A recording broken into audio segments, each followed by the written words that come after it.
Bonjour tout le monde. Je vais faire une vidéo dans laquelle j'explique un peu un petit calcul que j'avais fait rapidement dans la première vidéo sur le contrôleur avance de phase, dans lequel j'avais donné que KC c'était 1 sur racine de A, l'amplitude de la fonction transfert non compensée. Euh, et je vais vous montrer finalement d'où ça vient. Ma caméra est ici. Donc je vais vous montrer d'où ça vient. Et je vais vous montrer aussi le petit changement que j'avais fait, mais qui ne change pas grand-chose. Donc, c'est pas la peine de paniquer. OK? On va partager mon écran. Donc ici, ce que vous voyez, c'est la forme standard d'un avance de phase. C'est la forme que vous avez sur votre PowerPoint.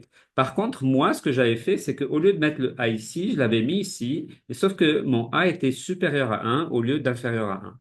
Et donc, si vous calculez les pôles et les zéros, donc ici, le zéro, ça sera 1A sur T, et le pôle, ça va être 1 sur T. Si A est supérieur à 1, pareil, on respectera que la valeur absolue du pôle est supérieur à la valeur absolue du zéro,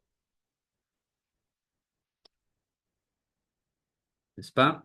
Parce que A est supérieur à 1 sur T est supérieur à 1 sur AT. On va reprendre la notation que vous avez vue en classe, donc pour ne pas vous mélanger. Et maintenant, je vais jouer un peu, je vais vous présenter ce que j'ai présenté à un étudiant. Vous le voyez un peu ici, si vous regardez ma caméra. Donc, j'ai essayé de lui expliquer comment est-ce que j'ai trouvé la formule qui donnait KC racine de A sur G de J oméga. Alors, regardons un peu la courbe de gain et la courbe de phase d'un correcteur avance de phase. OK? Donc, la courbe de gain a une asymptote qui va de 1 sur T sur 1 sur AT, et la courbe de phase, elle a le ventre ici centré sur phi max, qui est centré sur oméga max. OK?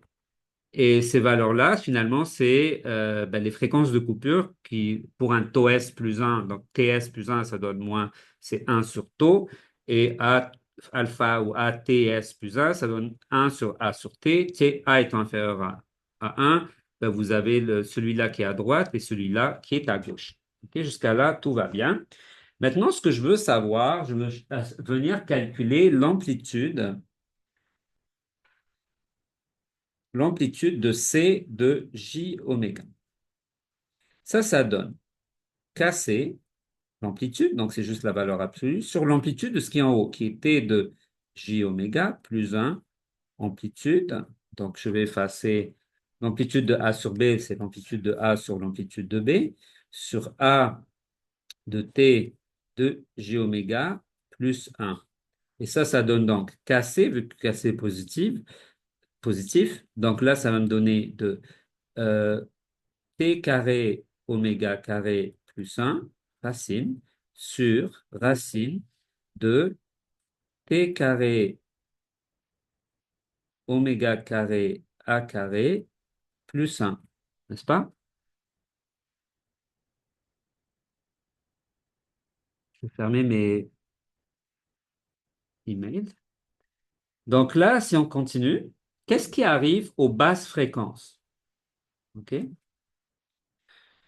Aux basses fréquences, oméga est très très petit.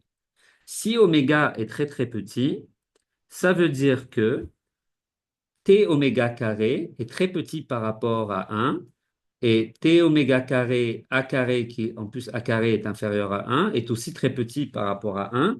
Donc aux basses fréquences, C de J oméga est égal KC fois 1 est égal KC.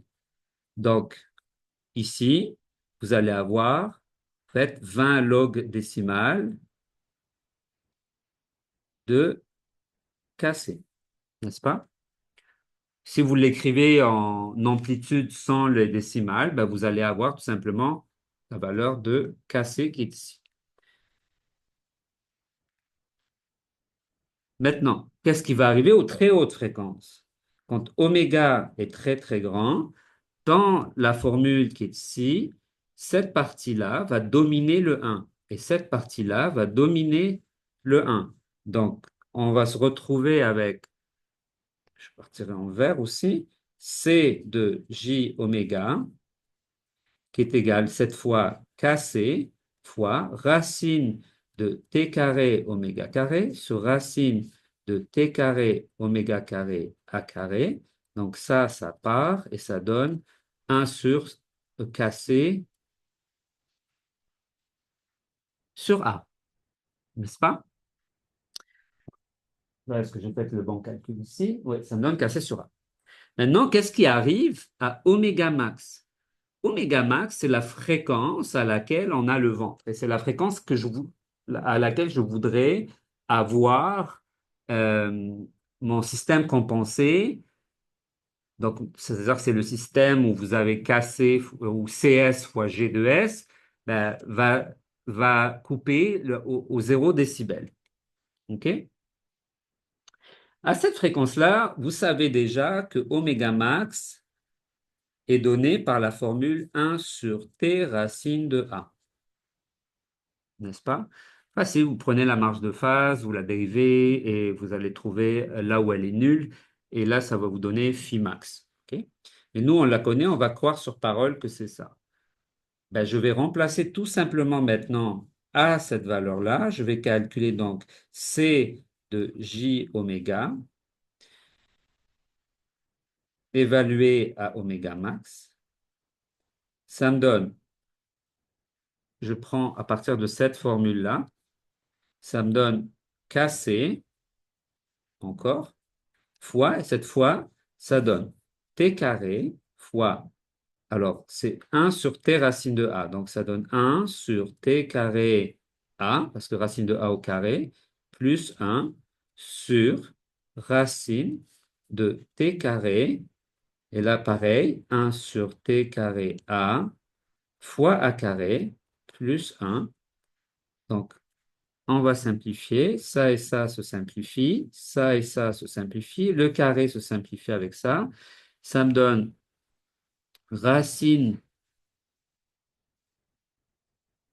On va éviter le rouge. Donc, ça donne racine de 1 sur A plus 1 sur racine de A plus 1. Et ça me donne racine de 1 plus A sur racine de A plus 1. Et ça donne 1 sur racine de A. Et donc, ça donne KC sur racine de A. Donc, à la base, là, je vais tracer, je ne vais pas mettre le 20 logarithme décimal. Donc, en bas ici, ça donne KC en gain pur. Ici, ça donne KC sur racine de A. Et haute fréquence, c'est KC sur A. Si vous aviez pris ma notation, celle où j'avais mis le A en haut, ben, tout ce que vous aurez eu, c'est tout simplement, ici, au lieu d'avoir KC sur A, vous aurez eu KC fois A, et ici, vous aurez eu KC fois racine de A. OK? Ça ne change rien, parce que c'est juste que ici, le A est inférieur à 1, et ici, le A est supérieur à 1. Mais pour ne pas vous les mélanger, je vais les effacer. OK? Donc là, ce qu'on vient de trouver, c'est que à la fréquence de coupure, à la fréquence phi max, ben, le gain de mon contrôleur avance de phase est équivalent à KC sur racine de A.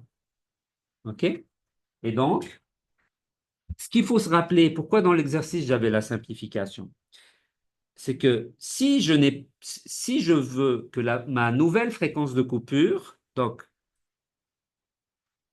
si je veux m'assurer que ma fréquence de coupure, donc ma fréquence choisie, oméga C prime par exemple, soit exactement à cette fréquence-là, égale oméga max. À ce moment-là, ma courbe de gain compensée, c'est-à-dire la courbe de gain qui représente C de S fois G de S, ok, doit 120 log de ça égale 0 à cette fréquence de coupure-là. OK? Donc, à oméga C prime égale oméga max. Je voudrais que ma nouvelle fonction de transfert compensée, donc 20 log décimal de C de S G de S, en fait, c'est de la fonction de la boucle ouverte, c'est 1 plus T de S, G de S égale 1, donc égale 0. Et ça veut dire que C de S, G de S fois C de S égale à 1. Donc, C de S fois G de S égale à 1, ça veut dire que, et si on l'a calculé, il est ici évalué à oméga max, ça veut dire que KC sur racine de A fois l'amplitude de G de S, ici c'est l'amplitude pas en décimale, mais l'amplitude réelle égale à 1, et ça vous donne donc que KC égale racine de A sur G de S, ok, évalué à oméga égale oméga max. Dans mon exemple que j'ai fait sur le site Moodle, pardon, YouTube, sur la chaîne YouTube, ben, j'avais mis que KC est égal à l'inverse. Donc j'avais mis le racine de A en bas. C'est normal. Ça, c'était dû au fait que ma notation était différente et que j'avais mon racine de A en haut. OK? Donc cette formule-là, est réelle pour votre notation, hein, pour les A inférieurs à 1, et celle-là donnerait pour un avance de phase où les A est supérieur à 1, mais c'est, comme je vous dis, c'est tout simplement la notation de la même chose. Donc j'espère que c'est clair, et voilà.